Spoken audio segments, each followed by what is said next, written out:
Good evening. Today is November 21st at 5:06.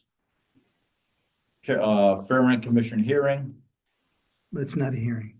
or not, hearing meeting. We're open for attendance Kevin Hayes, here. Donna Isley, Here. Travis Lipinski, Scott Matava, Deb Brown, Here. Connie Quinn, present. Okay, Okay, so we can go right to new business then, correct? 3 minutes. All minutes. Need a motion to accept last Motion. month's, So moved. last Second. minutes. So Deb moved and Donna seconded. Same as the last meeting. We're good. Tweak.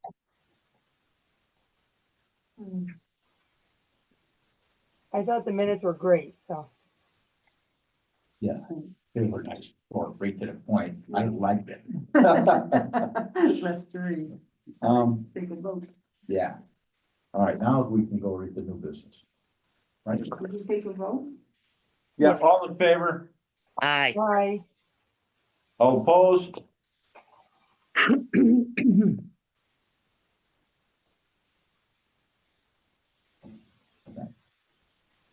Right. All right, now we can do new business. You're asking my permission to follow the. No, my thing is literally, it's still in the printer. I ran over, reread all this stuff. The minutes are still in the printer. All right, Agenda? You want my and agenda? it's approval of minutes, yes. Old business. We'll open up for no old business, and it's a review of the ordinance that has been sent out to everyone. We're open for discussion, review on it. So I guess I'll start and hopefully everybody got what I think is the most recent version of the proposed changes to the ordinance. I did, after I sent that, review it again and came up with a couple other changes. So if you have it in front of you, under the first section, 24-1, capital A, the last sentence says the Fair Rent Commission shall not investigate complaints submitted to commission members, but shall designate this power to complaint investigators. But I think we had decided not to have complaint investigators. Right. So that sentence should come out if everybody agrees. So that's one proposal there. And then in subparagraph C, it struck me that the last paragraph that starts with vacancies on the Fair Rent Commission should be a separate numbered paragraph, and that should be paragraph parens 4. And then on page 3 of 6, way at the bottom, section E, a hearing shall be held on the complaint not later than 45 days from the date of filing. And this was one of Chairman Kevin's suggestion with the city clerk. So we should add from the date of filing with the city clerk. So that starts the clock running for when a hearing has to be held. On page 4, subparagraph H, that's about the interpreter, and I know Deb had some questions about that, but for now, just, my suggestions is we should add the words "an interpreter" at the end of that sentence to make it clear that the cost of the interpreter shall be paid by the person requesting an interpreter. And then we can discuss Deb's things later. In the next section, where I have something J that starts with, it says no sale, assignment, transfer. I think between assignment and transfer, we should have the word or, the conjunction or. Subparagraph K talks about the memorandum of decision and how that gets handled, and I think we'll defer that because I know there's some other folks who have some suggestions there.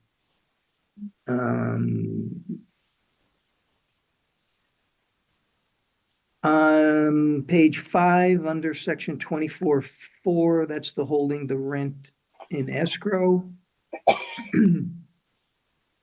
I thought that there was some redundancy in there, so looks like the first, second sentence, there's a sentence kind of just a little beyond the halfway point that starts with, upon the landlord's full compliance with such ordinance, statute, or regulation. And that sentence I struck, I deleted because I thought that was redundant with what had already been put in the ordinance previously, earlier in that section.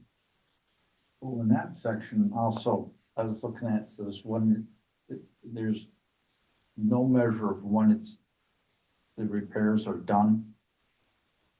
I think maybe we might need something when it's signed off by the. Okay, let's hold off on that for a minute. I'm just right now going through with things that I found, and then we can really go person by person and see what does anybody else think. Okay. Under section 24-5, subparagraph A1, there was just some, convoluted language there. So it says engaging in any action prohibited by CGS 47A20 or 2180A.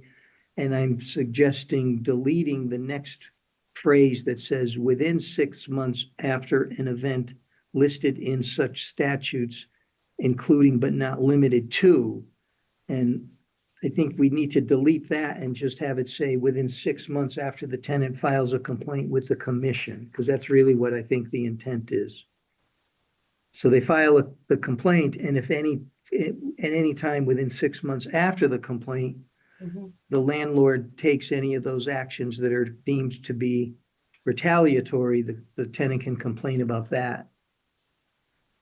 And that was it. So those were the only additional things that I thought you guys should consider.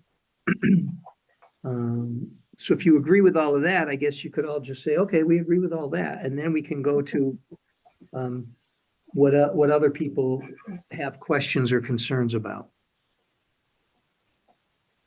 Why don't we just even still a rate, because we agree with some of what you said, but I don't agree with all of it. Okay, So I think if we just now did our suggestions, and we might make changes to what you said. okay, go ahead. All right, well, on page 4. Okay, but so let's say, so starting on page 1, you don't have anything on page 1. Oh, nothing on page 1. I'm just trying to keep it in. So does anybody have any suggestions, additional concerns or anything about page 1? No, Okay, what about page 2? no, No, Okay, page 3. I liked what you No. did on that, actually, so, on page 2. So. Yeah, well, you guys wanted to include all of the circumstances. Yeah, Okay, yeah, so yeah, it's good, came out good. okay. Page 3. Well, No. Yeah, page 3. Well, we wanted to discuss C about the consolidating the claims. So that looked okay, right? That's not the one about the memo, right? That's just, No, all right, that's just putting them in the same hearing. Okay, that's letter K under 24.3. okay, that's fine. So page 3 is okay?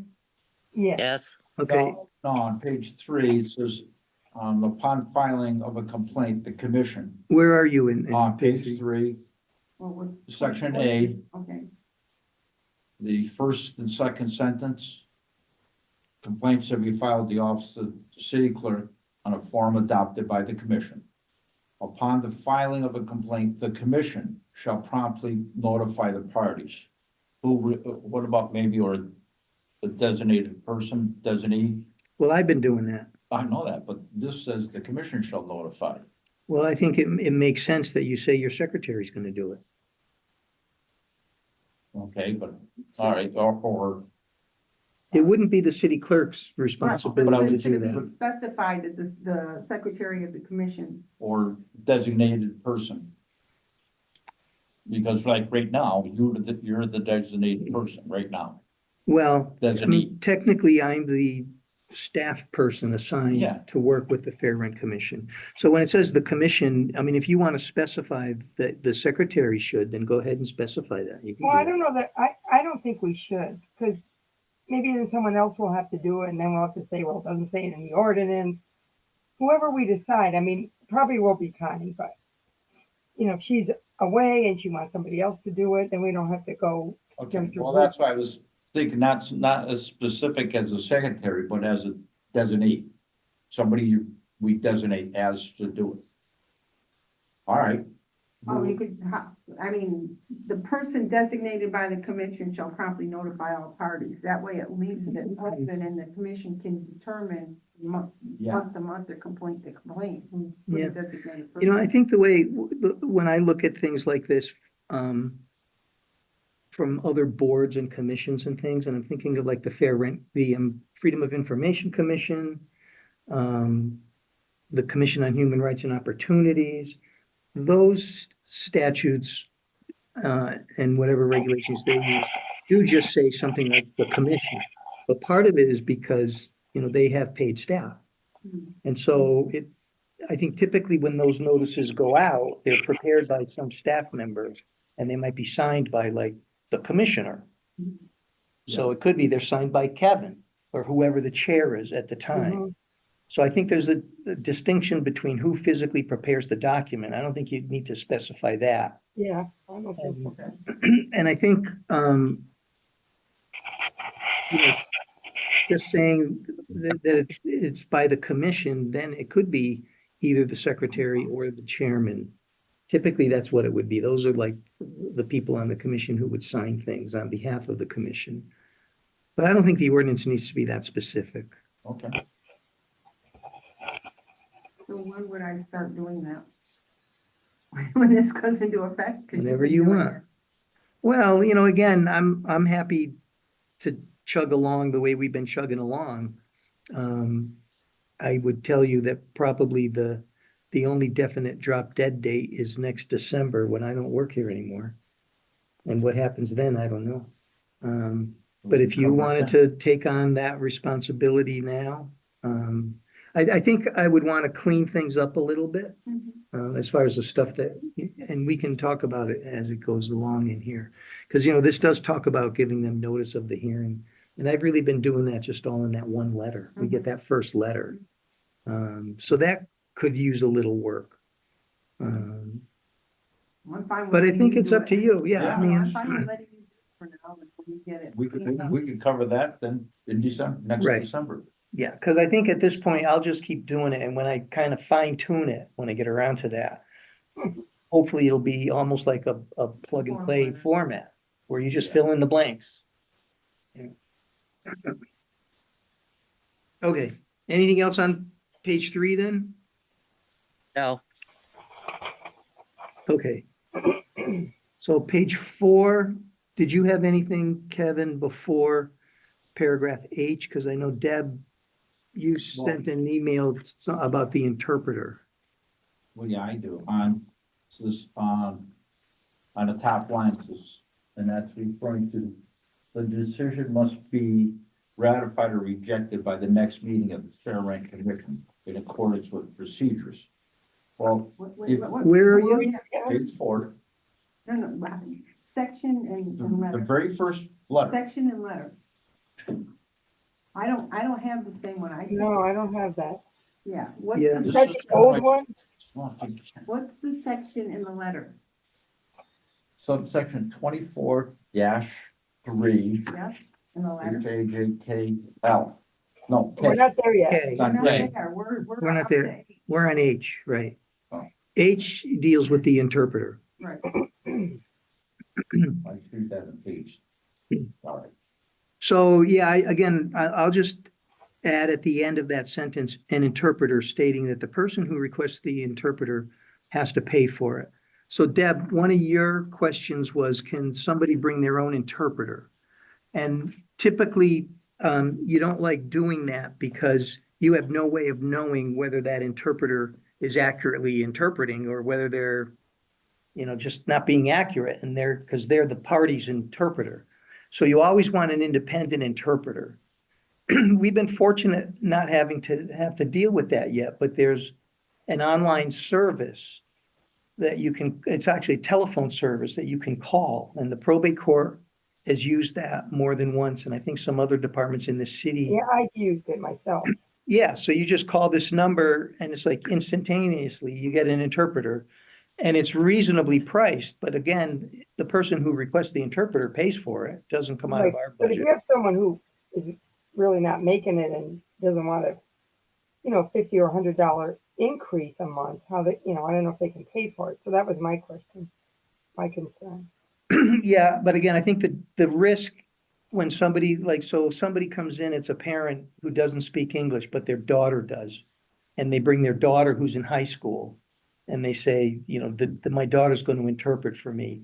You really don't have any way of knowing if that interpretation is accurate.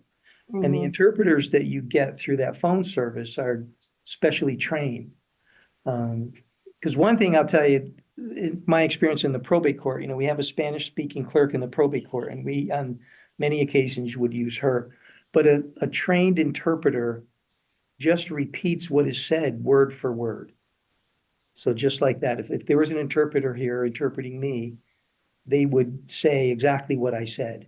If there were an interpreter here interpreting me, they would say exactly what I said.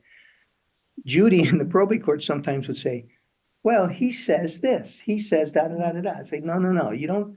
So That's not what it is. interpreting, they're literally translating, there's a difference. Yeah. Right. Yeah. So I think it's risky to allow parties to bring their own interpreters. And again, not to, say that everybody's, To their own detriment, isn't it? depends what they're gonna say, but you have no way of knowing if what they're saying is accurate or not. That's really the rub. That's why, even in the Superior Court, people don't bring their own interpreters. The court appoints an interpreter. And So who if you pays for wanted it to then, say- Michael? What's Well, that? they have someone on staff. Who is that? Well, I mean, I when said- I was over there, they would always have a staff. Margarita, she was always there, and that was her job. She went court to court and was the interpreter. That's assuming that it's a Hispanic person Yeah. that needs Right, an but they would bring in interpreter. other people. We're if they gonna needed start to. seeing people from all different Right. countries coming. So, and I think that Margarita she was a paid interpreter, but that was her job to That was her interpret. job, right. It's not the same as a defendant or a tenant in a landlord-tenant dispute, bringing in a family member to interpret for them. Right. All right, well, that's fine then. That's fine. But again, I mean, if you want to say that, then that's okay with you, but I think it's a bad idea. Well, I can see your point of view from that perspective and, how much does an interpreter cost? It's case by case. And, it depends how much time they're going to spend, I think, but it's really not that bad. I was surprised, in fact, when I saw that, like this telephone service, how much, they charged. I was surprised at how little it was. I mean, certainly it's probably going to be at least like a couple $100. That's what I was gonna say, yeah. Somebody's fighting over $100. That might be a large sum of money, but they're not, Well, they're, it they is can't what get it their is. car fixed or their walkers. Yeah, They're. $100 is a lot of money.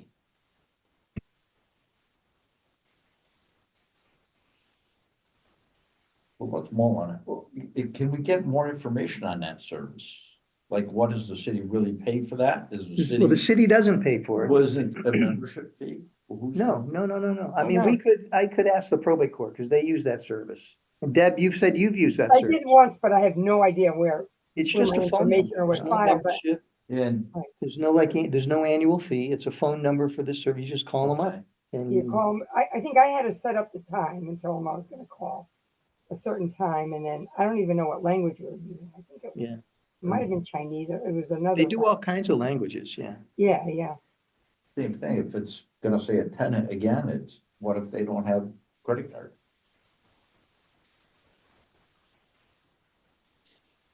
You know, so that's my percent, you know, that would make it difficult. Well, let's think about it, because the whole purpose of being able to file a complaint and to come before the board is to be able to present your complaint. Yeah. And if we're making it more difficult for that to happen, then we're eliminating the purpose that we exist for. Not eliminating, we're making Yeah. it much more difficult. So there's gotta be a, Instead of, they're coming in, if that was me, I'd be saying, well, I need an interpreter. Like you said, oh, my daughter can do it. But, oh, I don't have a credit card. Now what?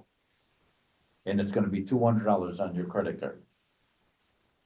So I'm not saying anything is right or wrong, I'm just discussing. And then the ordinance committee will have to decide ultimately, right? If they notice it even, so. I didn't catch everything you Well, said. because I see the ordinance committee is gonna decide on this, right? On what we. Right, yeah, it goes to the ordinance subcommittee and then to the full city council.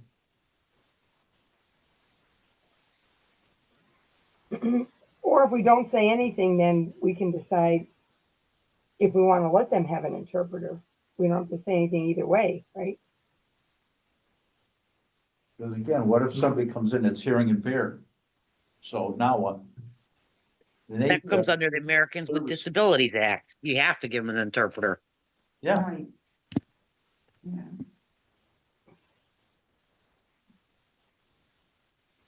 Okay, so what do you want to do with that? Just leave it for now? Do it.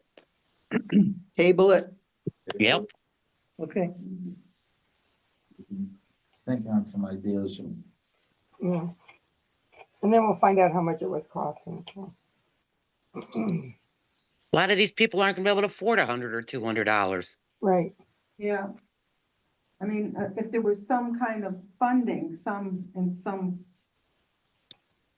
someplace where they could avail themselves of it, that would be ideal if it was necessary. Just like, and I'm sorry. well, just like for a deaf person or hearing impaired person, there's something there for them to be able to, because of the Disabilities Act.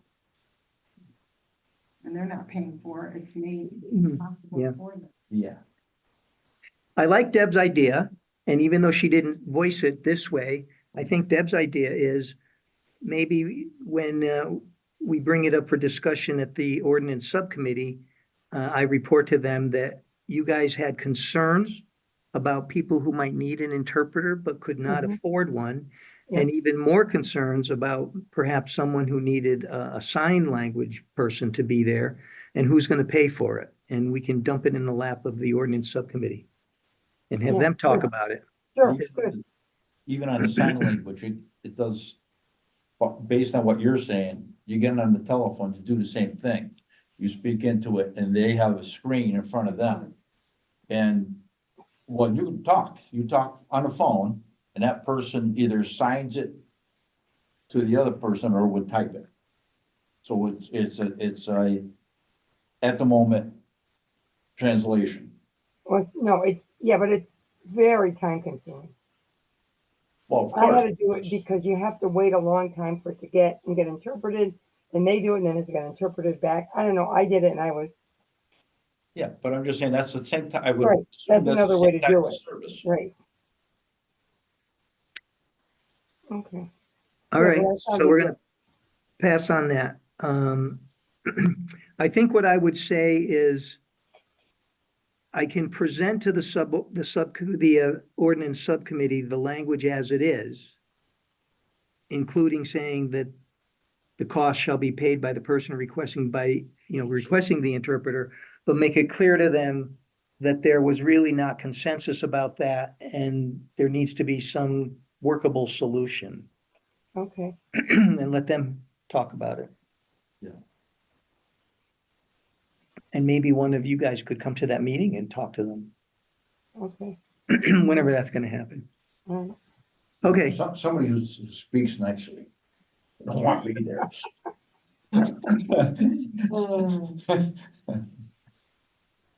Okay, we're down to K.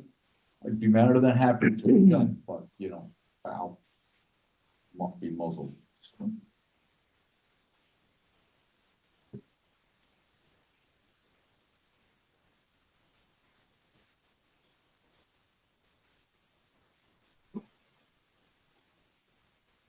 so Kevin, you're paragraph K, All right, we're down at, and I know Deb was interested in that as well. Yeah, Yeah. I said something about it too. um,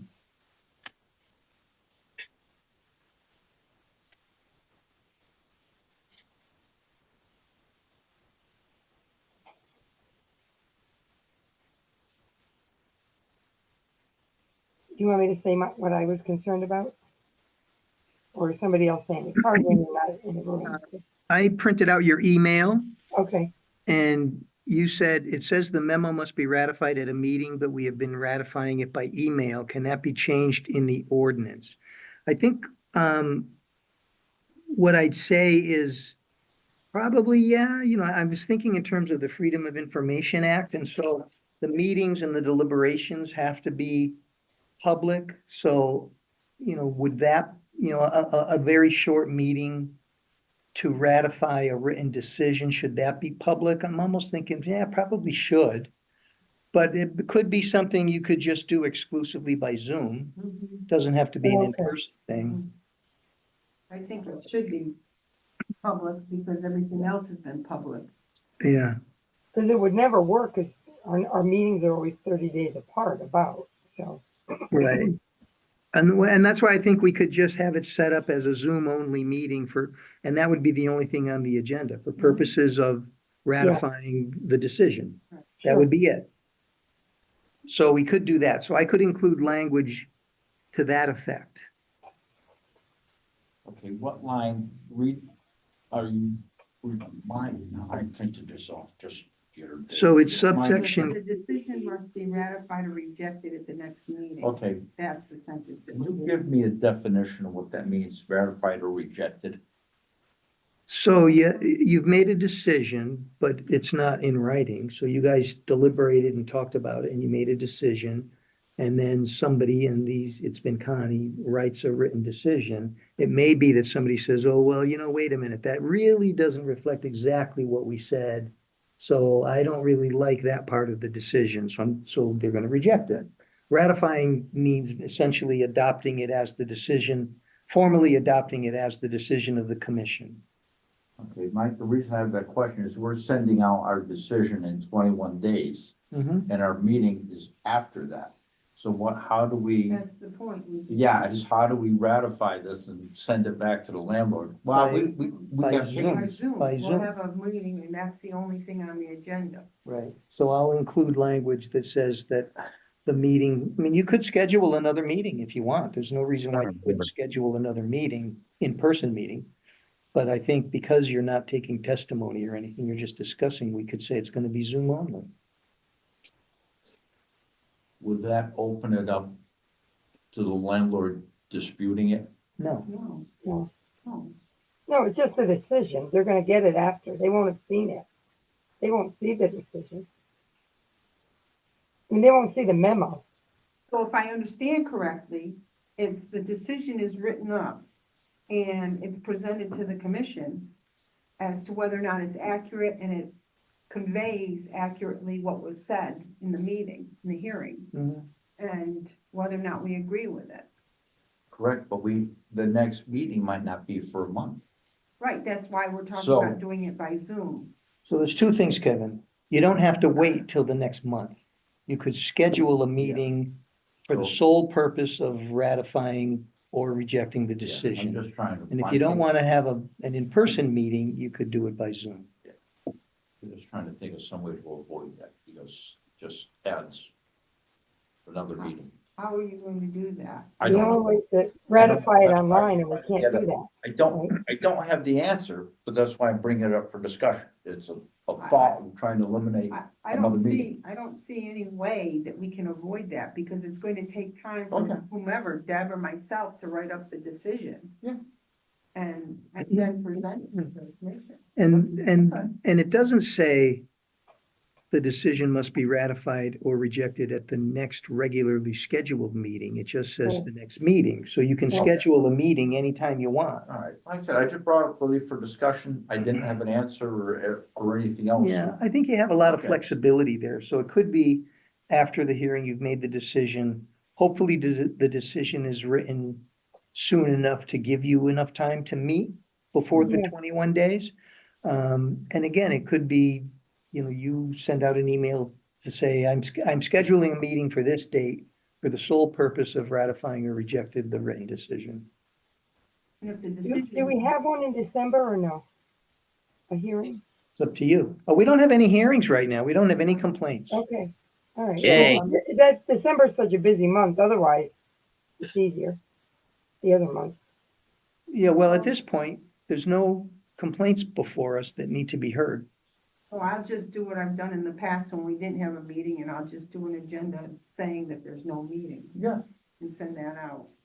But I was just gonna say something about it. Oh, so the memorandum, the decision can be emailed out to the commission, members of the board, before we have the Zoom meeting, so Mhm. everybody has a chance to look at it, and then if there's any questions, they're prepared to present them. So I'll just plug in language in that section that says that that meeting can be held over Zoom. Language to that effect. It doesn't have And to be. Connie, I mean, if people have corrections, it's easy to have it fixed up even before we have that Zoom meeting. If we want, like we've done, but then we'll have a meeting just to say, okay. Yeah, like that thing that, in the last decision you Yeah. wrote up, where you had a letter there and there was nothing under that letter or number. Right. Well, that's because I'm still trying to figure out how you do all that. No, I'm just saying, right. Yes, right. So I guess I'd put it this way then, if you wanted to, circulate a memorandum and get input from everybody by email, I think that's okay. You could, because that technically you could say is not really a meeting, we're just circulating something. It's certainly, though, your emails would be FOI-able. Right. If somebody filed a Freedom of Information request, Mhm. you'd have to cough up your emails. But you could do it all by email and reach a consensus on an appropriate memorandum, and then just have that real short and sweet meeting to ratify it or reject it. would we even accept it by email? No. Well, that's what we're talking about. That's I know where that, but I think, it's still- I think the concern is whether or not that needs to be a public meeting. And let me think about that. Maybe it doesn't, because again, you're not getting input from anybody. At that point, you're not hearing testimony. Nobody can talk. It's just, here's the decision. Do you ratify it? Do you reject it? And again, just a reminder, a lot of this is pulled out of that, model ordinance that was in that toolkit. If there's stuff that you don't like about it, let's leave it out. It seems to me that when we've made a decision, we voted unanimously about what's decided as to whether or not to accept the rent being raised or rejecting that. And a decision's already made, it's just how it's worded in the memorandum. Right. So maybe what would work is language that says a memorandum after the hearing, a memorandum, and I'll tweak the language, but a memorandum shall be prepared and circulated to the commission members via email, who shall, indicate something, Yeah, either modifications, changes, blah, blah, blah, blah, blah, until you get to one. So maybe we do that instead of saying you have to have a meeting. Yeah. You like that? Connie's right. I mean, the real decision is at the meeting. It's not really ministerial writing it up, but It's really just saying what happened. And Okay, Just trying to be sure that our verbiage is correct, that's all. Yeah, because the decision's made Yeah. when we're in a physical meeting.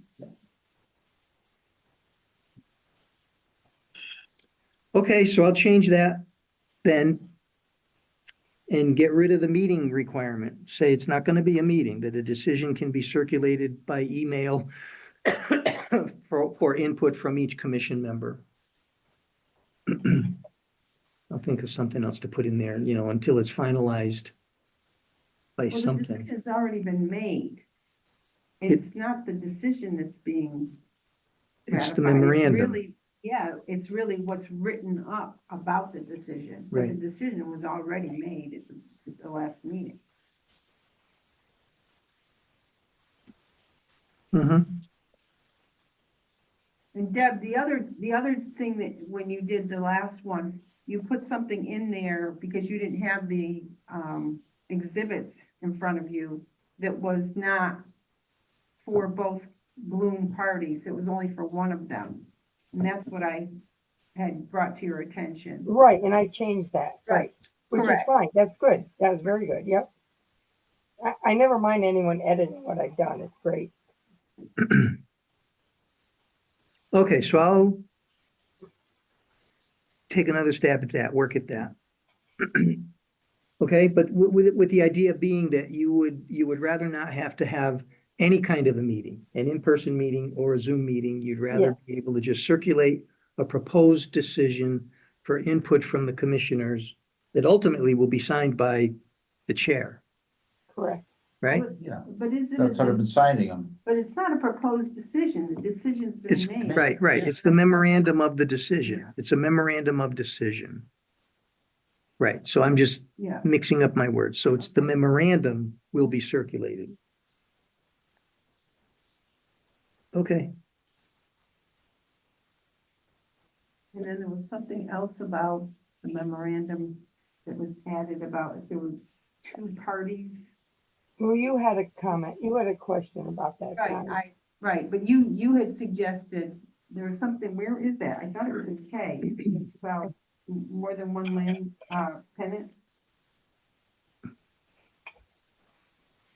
24(3)C says that if two or more complaints are filed against the same landlord by tenants occupying different rental units in the same building complex or mobile home park that appear to raise the same or similar issues, the commission may consolidate such claims for hearing. The Blooms would be a perfect example of that. Right. So you're saying, yeah, we can do that. We can just have one hearing and hear from everybody. And then as far as the memorandum goes, unless there's something, I think, radically different between the two of them, you could do just one memorandum of decision for both of them. I mean. Or you could do separate memorandum, especially if you reach a different result. So you can consolidate the hearing, meaning you don't have to schedule separate hearings. It can all be one, but you may end up with a different result. Well, that's why I'm saying that, if one person is complaining of, let's say, safety issues, and another person is complaining of health issues, would we consider, and the same landlord, but, and same property, same building, would we be able to do it together and have one memorandum, or would we have to have two? Well, this really just gives us an option. Right, because it says may consolidate. It doesn't Yeah, say may you have to. consolidate. So Okay. when we get the complaint, we could look at it and say, everybody get together, say, even at the date of hearing, we're gonna have to do this as two separate hearings. Or one. It says we may. To say we have to. That's true, that gives us the option. Yep. Okay. And I think even as far as the memorandum, you make the decision, and even if there's a different result for each tenant, maybe you allow an increase of a certain amount for this one, but only a different amount for that one, or none for one and one for the other. You can just say that in that one written decision. Yeah. You just break it out. And then you have two different case numbers. What would, Mhm. you go case Yeah. number this and case number that. Yeah, they're consolidated. Yeah, Okay.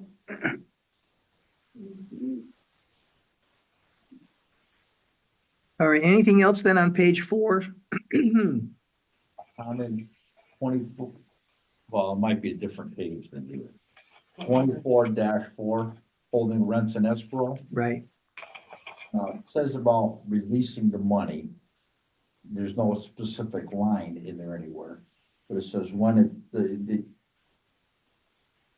when the landlord does the repairs, hmm it doesn't say to be signed off. When I get a building permit, they come in, they get the permit, comes in, does an inspection, then I'll do a final inspection, he signs off on a permit. So I think there needs to be something in there that says signed off by and accepted by the investigator or whoever did the investigating. Whether it's the building official, fire marshal, that says, yes, those things were done. Well, yes, but going back to, Caballo's hearing, he had to have a new toilet put in by the landlord. Yeah. And so there was nobody from the city that went in and looked at it. I mean, with the, But this is in withholding of rent, there's an outside, I'll say an outside agent, somebody separate from us right, that says, oh, this is a problem.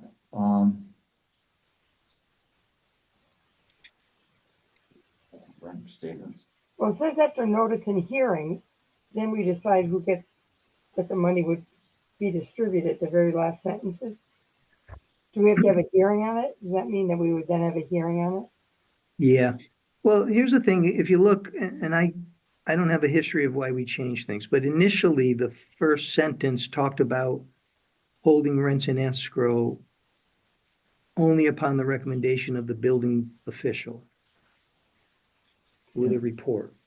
So it did say that. Let me see. And that's what I'm saying, he needs to sign off to say it was done. If we've gone to the extent of having the building official there, yeah, I mean, if it's going into escrow, that's one more step. that's different than, okay, the next month comes back and says, he didn't replace my toilet. If it's gone so far as the building official says, hey, well, there's a real problem there, and you could possibly exercise your right not to withhold the rent, put it into escrow. Who says, at that point, I'd be looking for something to say, other than us, it's really completed. Because the landlord could be saying, I did it and it's up to code, and the tenant says, it's not. Yeah, because these are state requirements or local requirements for safety and health, et cetera. Again, how, because it says the accommodation fails to comply with any municipal ordinance, state statute regulations, or health and safety. Well, I don't know what all of those are. So how do I know when they're up to code to release the monies? Because it says after notice and hearing, Kevin, in the last sentence. So we'd have to have some sort of hearing, I think. Well, Right, and I think the landlord would need to bring in something from the building. Yeah, do you see the last sentence there, that's what Kevin? I'm saying, It's an, I'm I, not sure if it really needs, I would think it would need to be in there that when it's completed or something from the investigator, the building official, I don't know the wording. I just, somebody else needs to say it's okay, it's been done. It said upon the landlord's full compliance with the Well- ordinance and stuff. Well, how do we know if it's full compliance? We don't have, that got taken out, I thought. yeah, that got taken out. The last sentence says upon the landlord's full compliance with such ordinance, state, or regulation for which payments were made into such escrow, the commission shall determine after hearing such distribution of the escrowed funds as it deems appropriate. I That's mean, taken out. that's taken out that last sentence? No, the middle one.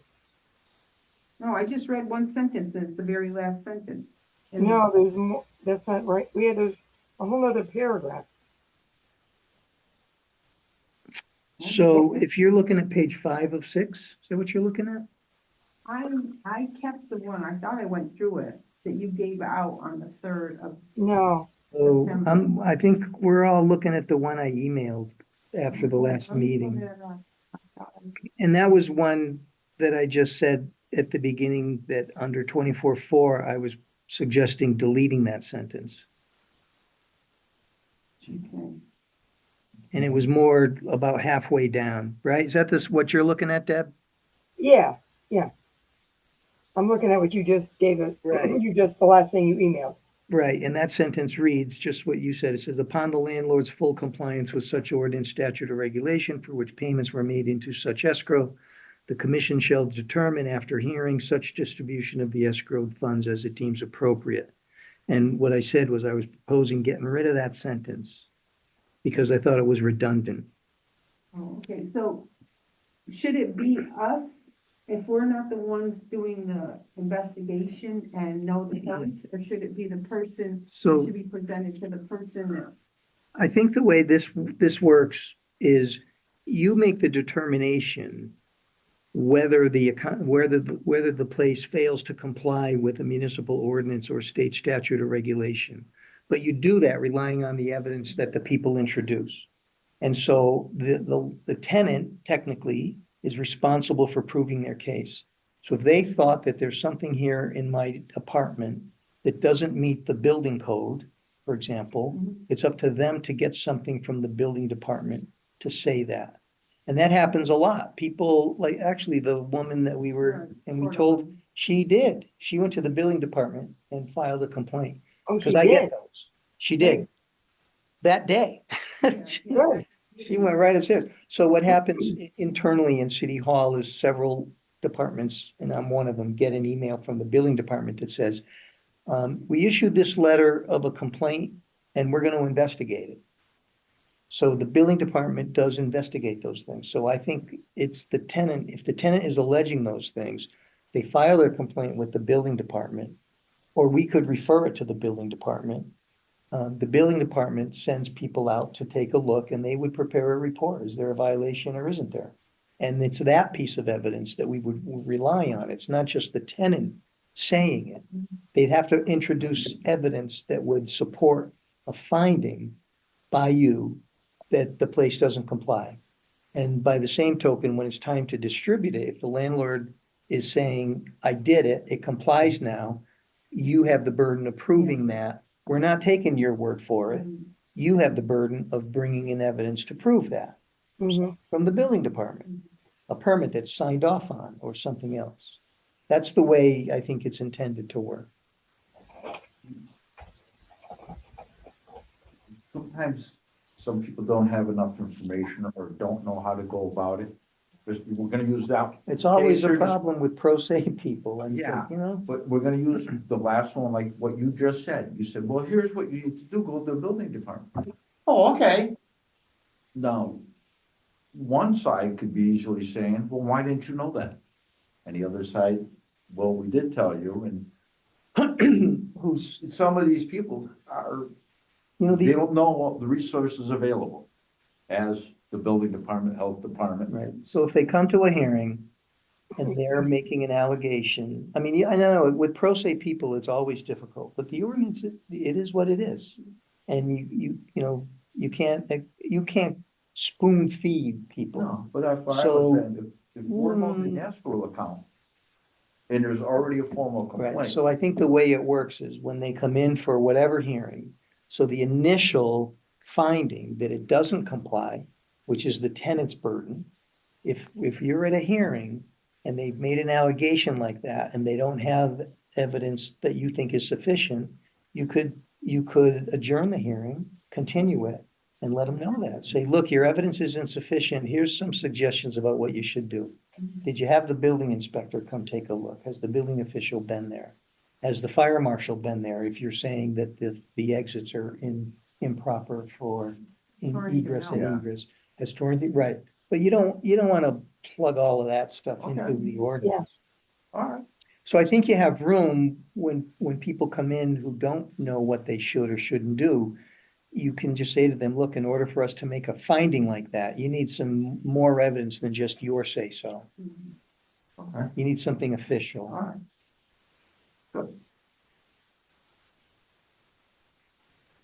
Great discussion on that. Hopefully that wouldn't happen anyway. No. It really is Well, rare. we're Again, if good on you, that. if you read the toolkit too, when they talk about that, and it says, well, how common is that? And in the toolkit, it says, that's really rare. It doesn't Yeah. happen that much.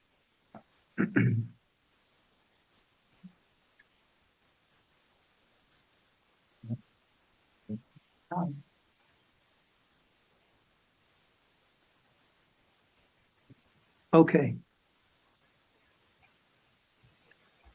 Any other suggestions? Ideas? Comments? Discussion? No.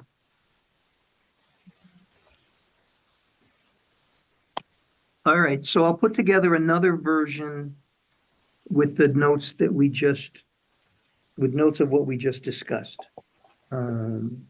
It's probably not gonna happen today, and I'm not coming to work tomorrow.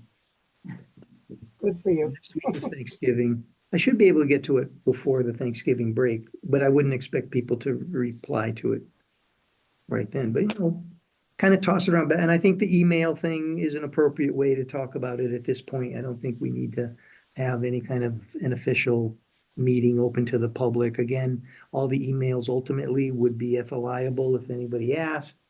I doubt anybody will, but yeah. Okay, I don't see what anybody's interest in our meetings would I be know. unless they would have a complaint and they wanted to know what was discussed. yeah. So one thing I'll share with you that today Moret got a call from somebody who runs the New Haven Fair Rent Commission. And I think places like New Haven, the big cities, New Haven, Bridgeport, Hartford, I think they have like fair rent commissions that are staffed and people are paid. Wow. Well, I think. But this woman contacted Moret and said that she was the point person for the state of Connecticut Fair Rent Commission. And I'm thinking, there is no such thing as a Connecticut Fair Rent Commission. There's this housing development corp or whatever that put together the two. Who did this? So there's the Connecticut Fair Housing Center, Connecticut Legal Services, and Yeah, I think Racy Podolsky was on it, right? who? Racy Podolsky. You mean an individual? Well, it was one of the three people. There were like three people that worked on it, I think. Yeah, but anyway, this woman reached out and said they wanted to reach out to fair rent commissions to talk about having educational sessions, seminars, meetings, things like that, which I think is great. Yeah, So yeah, Deb, if this, Raphael Podolsky, is that who you said? Racy Podolsky. Yeah, well, that's a Connecticut Legal Services person. Right, right. Then there were two people from the Connecticut Fair Housing Center, Mm-hmm. whatever that is. But yeah, so I think that's gonna come and that would be really helpful.